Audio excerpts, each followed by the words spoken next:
Hey everyone, welcome to my YouTube channel, My Study. And in this video, we are going to discuss about multi-factor authentication, which we have discussed earlier also.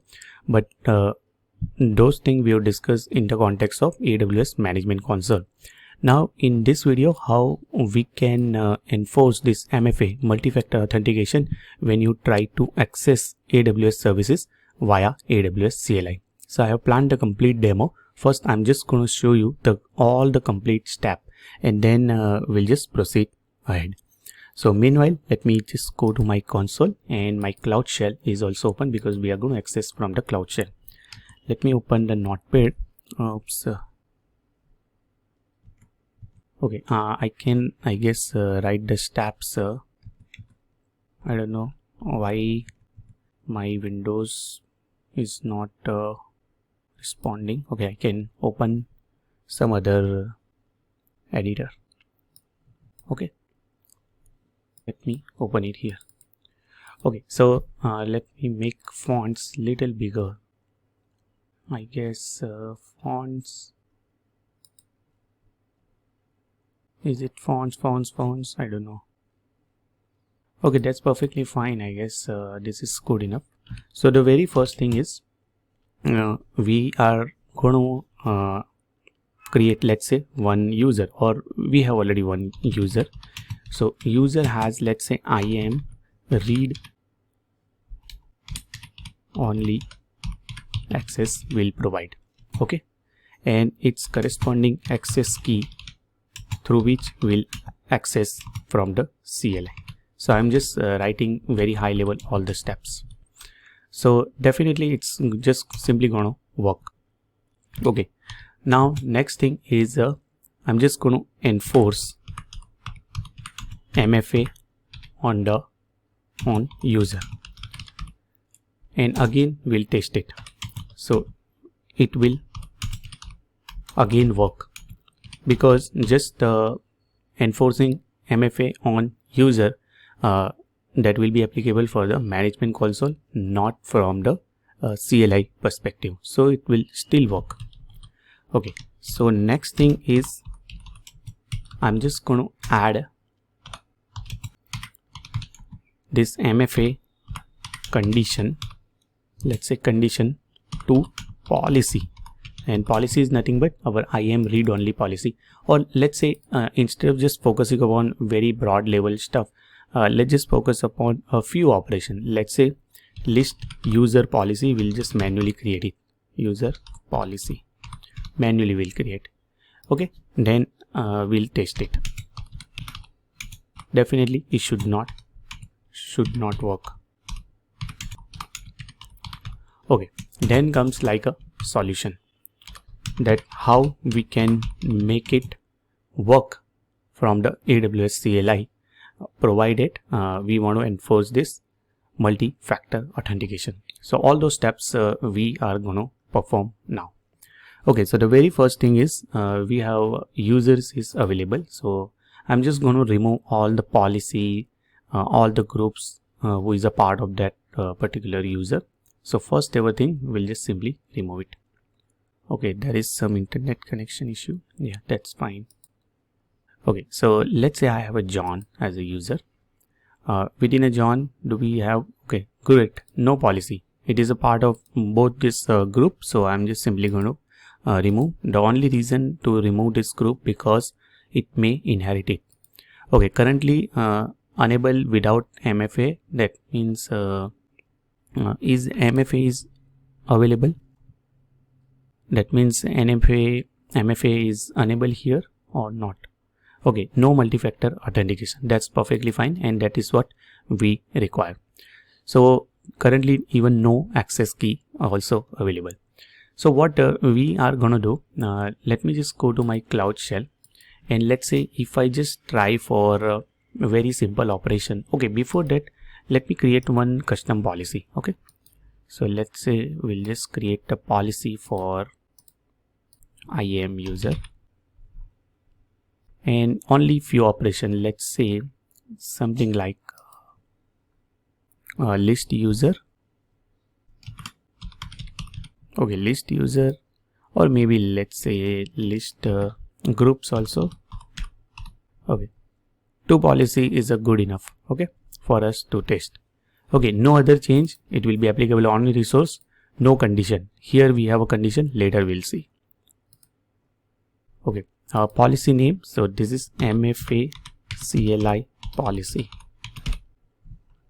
Okay, it is just going to allow listing user and listing group as a part of policy.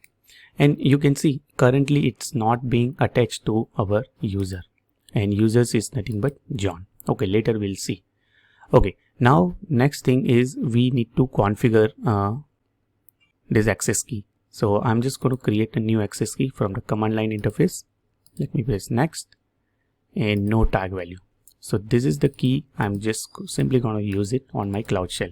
So for that, let me just do it AWS configure. Okay, let's just provide the access key ID, and let's say this is the access key. No default region, no output. Okay, now suppose if I just try to access AWS IAM list users, oops, you can see we immediately got error. That means this particular user John is not authorized to perform this particular option. Now that will be valid for other operation also, or any other operation, because no policy currently being attached.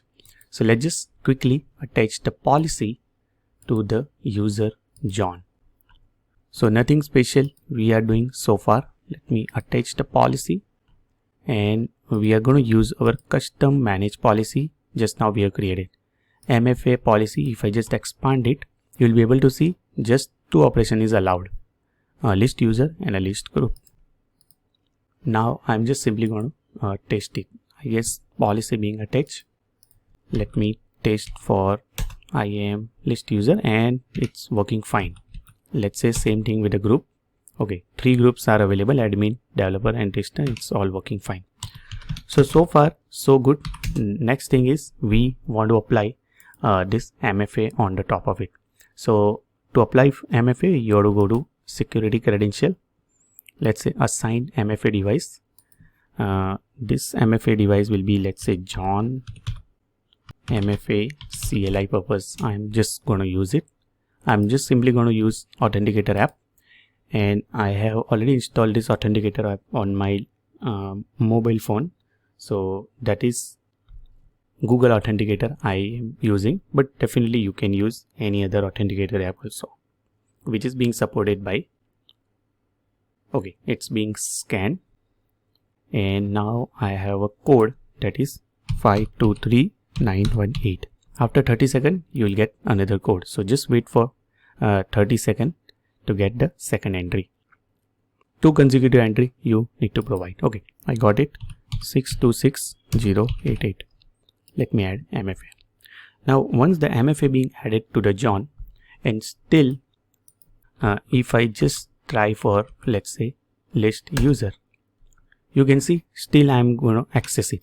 Just making an MFA available, that doesn't mean that it always require this MFA stuff. Okay, if I just try for this listing group, then also it is simply going to work.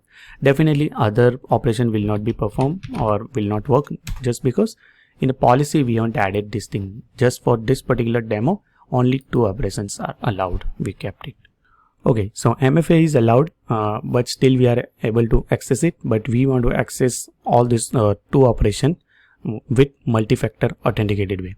So for that you have to go to policies, and there is a one condition we are just simply going to attach to this MFA policy. Let me add it, and you can see there is no I would say condition being added. So let me just add one more condition to this existing statement, and I can add condition directly from here, or there is a visual way also to add those condition.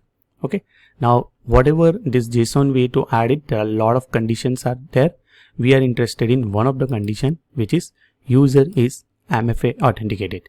Now moment I select, and if I just press next, you will be able to see what changes we have applied. So if I just go for JSON, you can see condition boolean. If multi-factor auth present true, then only allow for this two operation. So this way you have to apply some changes to, as a part of condition inside the statement.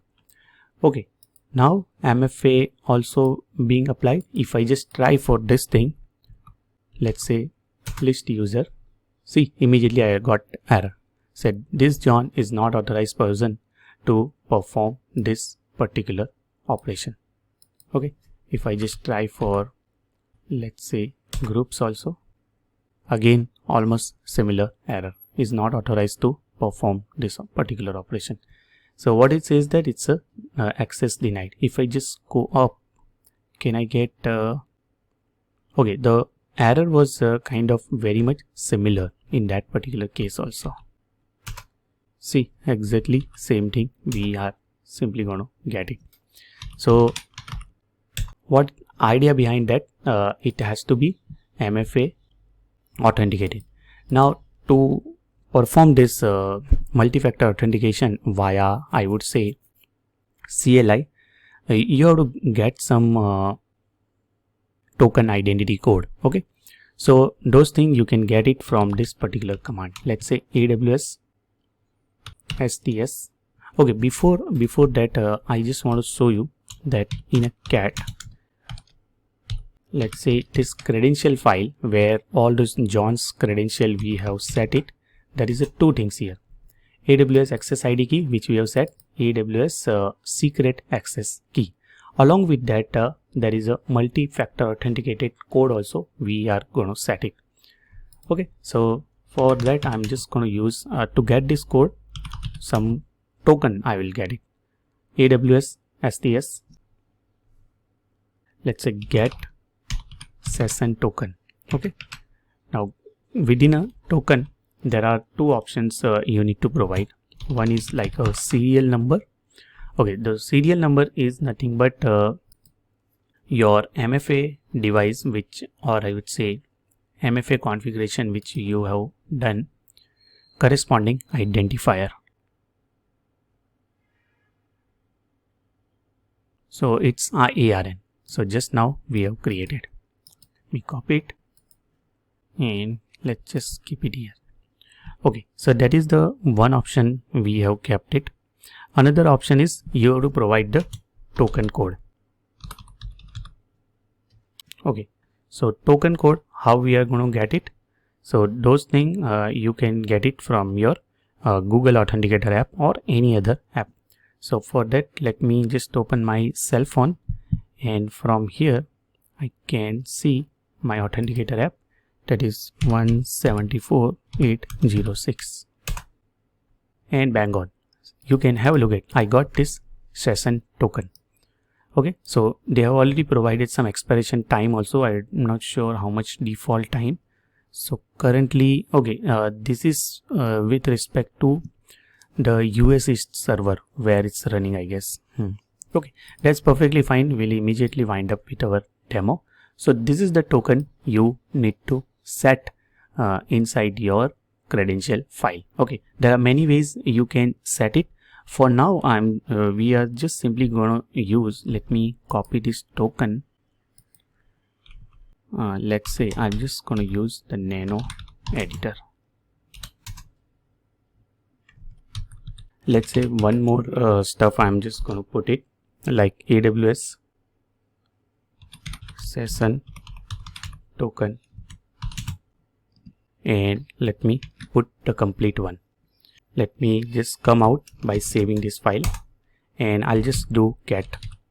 So we'll have a clear picture whether the third AWS session token also being set.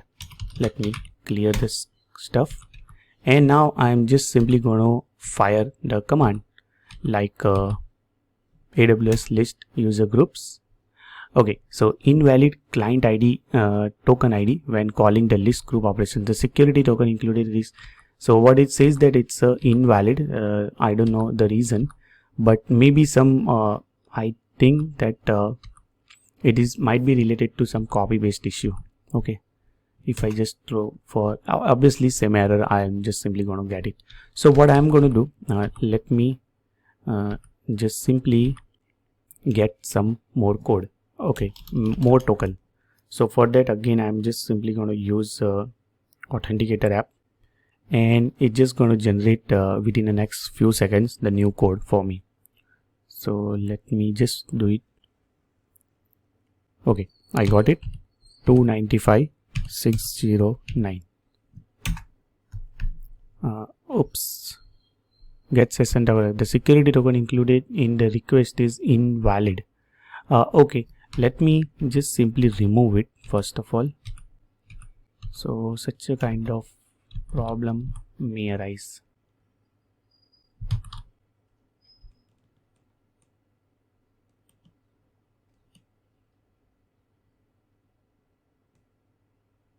Okay. Okay, do we have any notepad editor? I think Cloud Shell doesn't support this thing, and it's a very big key actually.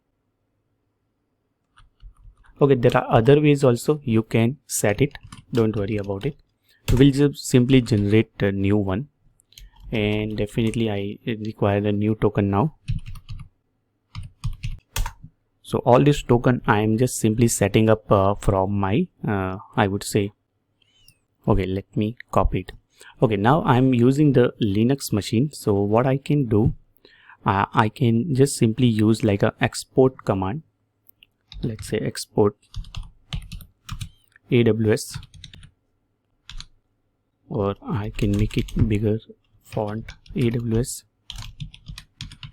session token is equal to the complete one. Okay, let me copy it. So this way also one can set this variable. Done.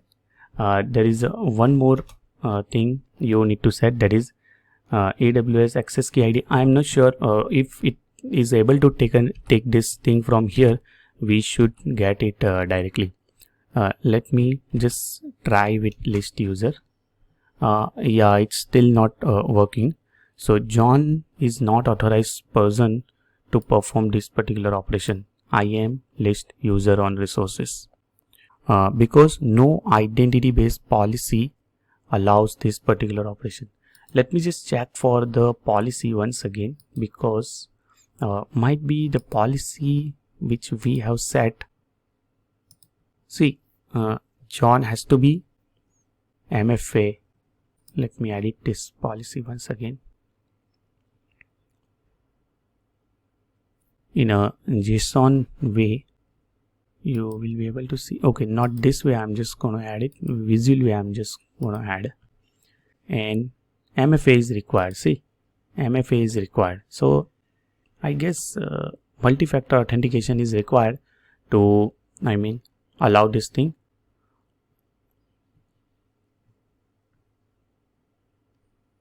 Or might be might be the other way around.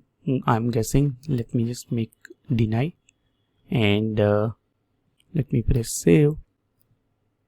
Let me edit once again. JSON. Yeah, deny. Okay, and let's just try it. So meanwhile this token get expired, let me just quickly go for listing user. No, it. Okay, so we have set this session token stuff, and policies also being updated. So another two key also you need to set it, that is AWS access key ID and AWS secret access key. Okay, let's say first one will be secret access key. So this way one can set it, and the same way we have set earlier this access token also. So this is key. Now all three variable currently being set. Okay, so that means whatever token we have got from this STS command, AWS STS, we have got some kind of token, and through this token it's verified that it's a MFA indicated, or that's a MFA verified, I would say. Okay, let me just go ahead with AWS IAM list users. Okay, users, and bang on, it's working fine. Let me just try with another one like groups, and that is also working fine.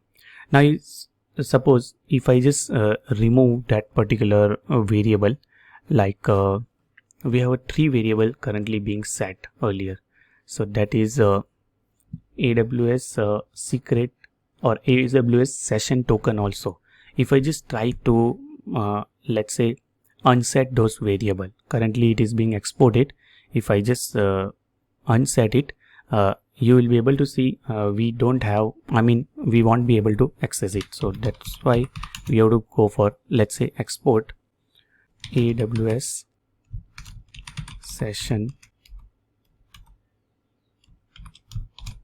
token. Let's say I'll just make it like a blank, and if I just try to access it, invalid, because the security token included in a request is invalid. Okay, so I guess it's a little bigger demo, but it's a complete demo that we have gone through very since the beginning, very basic steps to we have reached that how you can make sure that multi-factor authentication is enforced while you are calling any services or whatever policy being defined, whatever operation being defined inside the policy you want to perform.